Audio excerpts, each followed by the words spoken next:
পাচারকালে 17 cartoon Burmese cigarette উদ্ধার করল ধর্মনগর থানার পুলিশ। বৃহস্পতিবার গভীর রাতে ধর্মনগর থানার পুলিশ আনন্দবাজার সংলগ্ন এলাকা থেকে এই বার্মিজ সিগারেট উদ্ধার করতে সক্ষম হয়।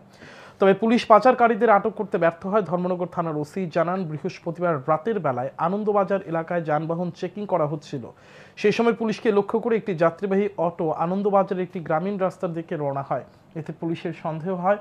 তখন পুলিশ যাত্রীবাহী অটোটির পিছু ধাওয়া করে। এরই মধ্যে অটো চালক মাঝ রাস্তায় অটো রেখে পালিয়ে যায়। পরে পুলিশ অটোটিতে তল্লাশি চালানোর পর 17 কার্টুন বার্মিজ সিগারেট উদ্ধার হয়, যার বাজার মূল্য আনুমানিক 2 থেকে 2.5 লক্ষ টাকা হবে বলে জানান।